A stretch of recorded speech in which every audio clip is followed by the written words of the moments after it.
Bismillahirrahmanirrahim. Assalamualaikum warahmatullahi wabarakatuh. Sebelumnya perkenalkan, nama saya Rahmat Rizky Fadilah dengan NIM B1B1222042. Saya di sini ingin menyelesaikan tugas UAS pada mata kuliah Tata Kelola Keuangan dengan dosen pengampu Pak Alfa Beriansyah SIP MIP. Baik, langsung saja kita ke materinya, yaitu Anggaran Pendapatan dan Belanja Desa atau APBDes. Nah, APBDes ini adalah dokumen perencanaan keuangan yang digunakan dalam pemerintah desa di Indonesia. Ini merinci sumber pendapatan dan alokasi dana untuk berbagai program dan proyek di tingkat desa. Nah, APBDes juga bertujuan untuk mengatur pengelolaan keuangan desa secara transparan dan partisipatif. APBD juga ada instrumen penting yang sangat menentukan dalam rangka perwujudan tata pemerintahan yang baik dan pelaksanaan pembangunan di tingkat desa. Nah, penyusunan APBDes berdasarkan RKP Desa, yaitu Rencana Pembangunan Tahunan yang ditetapkan dengan Peraturan Desa atau Perdes. Nah, dengan demikian APBD Desa yang juga ditetapkan dengan Perdes merupakan dokumen rencana kegiatan yang anggaran memiliki kekuatan hukum. Nah, itu untuk pendahuluan seperti pengertian APBDes. Nah, sekarang apa sih fungsi APBD Desa? Fungsi APBD Desa sebagai dokumen yang memiliki kekuatan hukum. APBD Desa menjamin kepastian rencana kegiatan dalam arti mengikat pemerintah desa dan semua pihak yang terkait untuk melaksanakan kegiatan sesuai rencana yang telah ditetapkan, serta menjamin tersedianya anggaran dalam jumlah tertentu. Yang pasti, untuk melaksanakan rencana kegiatan yang dimaksud APBD Desa menjamin kelayakan sebuah kegiatan dari segi pendanaan sehingga dapat dipastikan kelayakan hasil kegiatan secara teknis. Nah, struktur APBDes ini meliputi 3 komponen utama. Yang pertama ada pendapatan desa, ada belanja desa, dan ada pembiayaan desa.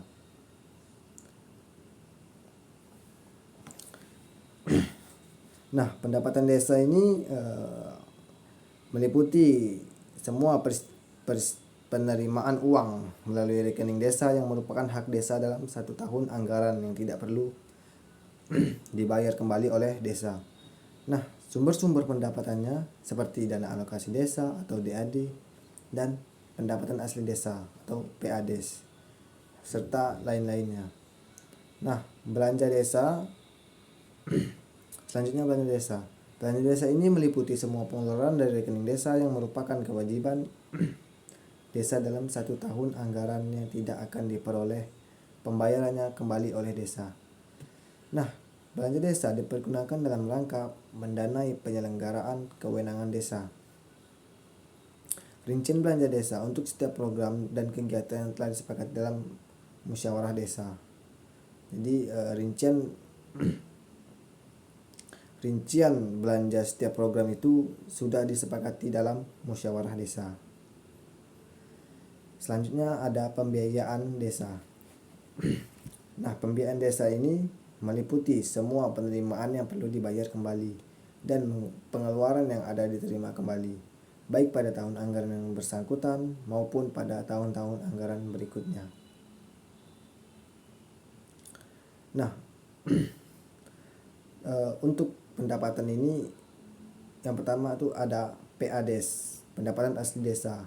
Yang kedua ada transfer, yang ketiga ada bantuan keuangan, dan yang keempat ada pendapatan lain-lain. Kalau untuk belanja ini komponennya ada penyelenggaraan pemerintahan desa, ada pelaksanaan pembangunan desa, ada pembinaan kemasyarakatan desa, ada pemberdayaan masyarakat desa, dan belanja tak terduga. Itu untuk komponen belanja desa. Nah, untuk pembiayaan desa memiliki 2 komponen. Yang pertama ada penerimaan pembiayaan dan yang kedua ada pengeluaran pembiayaan. Oke, kita lanjut. Nah, sumber pendapatan desa. Yang pertama ada pendapatan asli desa, yang tadi sudah saya sampaikan pada materi sebelumnya. Yang kedua ada alokasi anggaran pendapatan dan belanja negara. Yang ketiga ada bagian dari hasil pajak daerah dan retribusi daerah. Yang keempat ada alokasi dana desa. Yang kelima ada bantuan keuangan dari anggaran pendapatan dan belanja daerah provinsi dan anggaran pendapatan dan belanja daerah kabupaten. Nah, yang keenam ada hibah dan sumbangan dari pihak ketiga yang tidak mengikat. Yang ketujuh ada lain-lain pendapatan desa yang sah. Jadi lain-lain pendapatan desa itu harus sah. Nah, pendapatan asli desa terdiri atas hasil usaha, hasil aset, swadaya dan partisipasi gotong royong dan pendapatan lainnya yang diperoleh dari masyarakat desa. Contoh pendapat asli desa, pendapatan asli desa yang umum adalah hasil pertanian, hasil perikanan, peternakan dan industri rumah tangga. Itu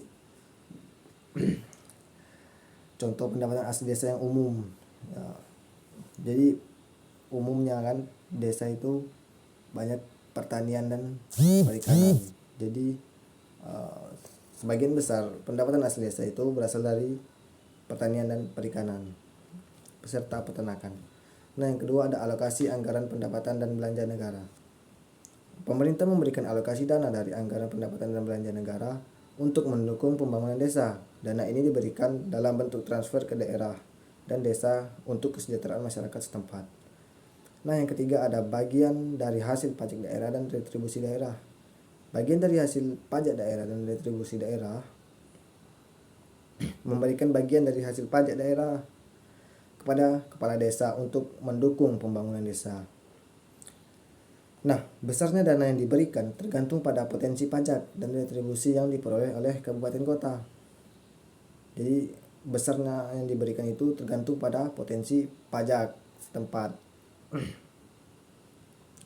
Yang keempat ada alokasi dana desa. Dana desa ini merupakan bagian dari dana pertimbangan yang diterima kabupaten atau kota dari pemerintah pusat. Dana ini diberikan secara langsung kepada desa untuk membiayai program pembangunan desa dan kesejahteraan masyarakat setempat. Oke, lanjut. Yang kelima ada bantuan keuangan dari anggaran pendapatan dan belanja daerah provinsi dan anggaran pendapatan dan belanja daerah kabupaten. Pemerintah provinsi dan kabupaten atau kota memberikan bantuan keuangan kepada desa untuk mendukung program pembangunan desa dan kesejahteraan masyarakat setempat.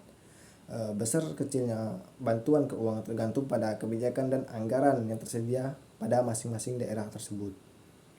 Nah, yang selanjutnya pada poin ke-6 ada hibah dan sumbangan dari pihak ketiga yang tidak mengikat. Desa juga dapat menerima hibah dan sumbangan yang tidak mengikat dari pihak ketiga, seperti lembaga swadaya, masyarakat atau perusahaan swasta.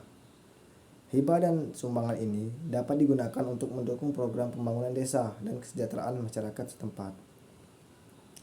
Nah, yang ketujuh ada lain-lain pendapatan desa yang sah.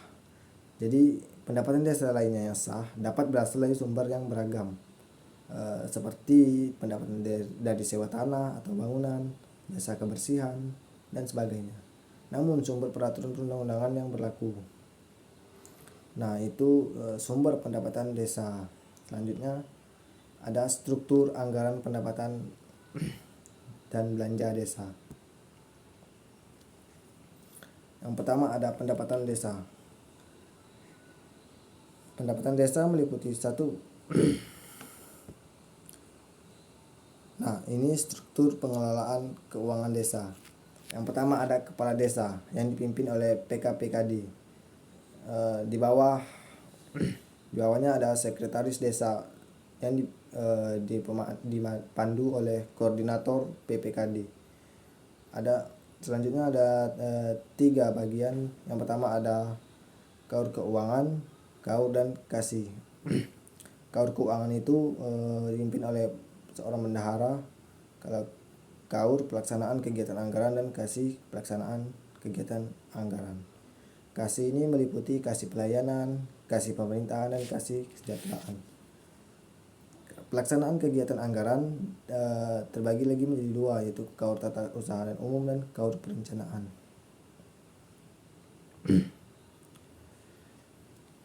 Nah, pemegang kekuasaan pengelolaan keuangan desa yang disingkat PPKD adalah kepala desa, atau sebut nama lain dengan jabatannya mempunyai kewenangan menyelenggarakan keseluruhan pengelolaan keuangan desa.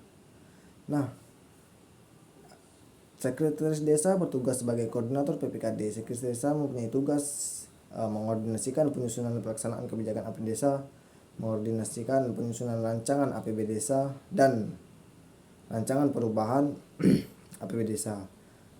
Nah, yang ketiga ada mengordinasikan penyusunan rancangan peraturan desa tentang APB desa, perubahan APB desa dan penanggung-jawaban pelaksanaan APB desa.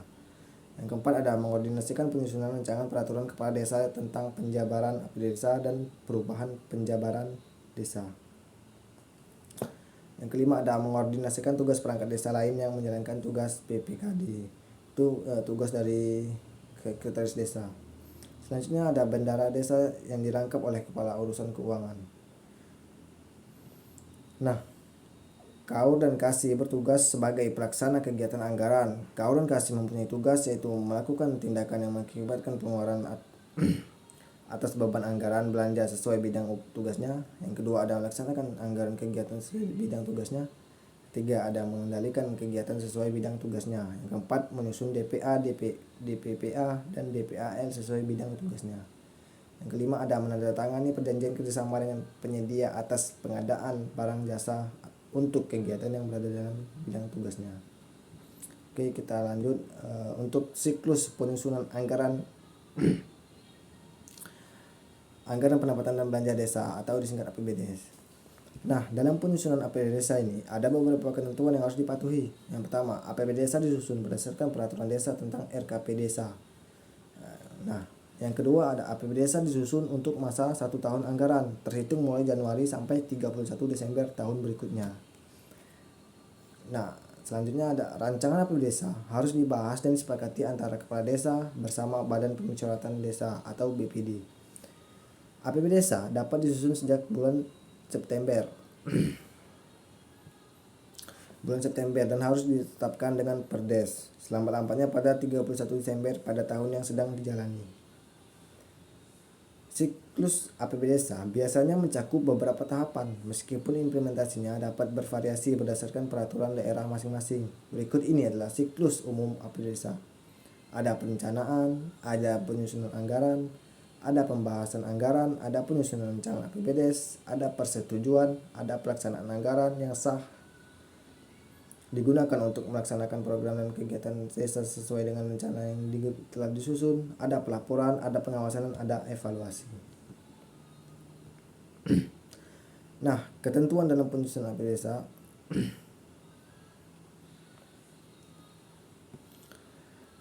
para pihak yang terlibat dalam penyusunan APBD desa. Yang pertama ada kepala desa. Peran kepala desa yaitu menyiapkan SK tim penyusun, membahas Raperdes APB desa dan Raperdes APB desa perubahan bersama BPD. Ketiga ada menetapkan Perdes APB desa dan Perdes APB desa perubahan. Yang keempat ada mensosialisasikan Perdes APB desa, APB desa perubahan dan Perdes pertanggungjawaban APBD desa. Yang kedua ada peran sekretaris desa. Nah, sekretaris desa ini menyusun rencana kerja dan anggaran atau RKA, menyiapkan Raperdes APB desa, Raperdes APB desa perubahan dan Raperdes pertanggungjawaban APB desa.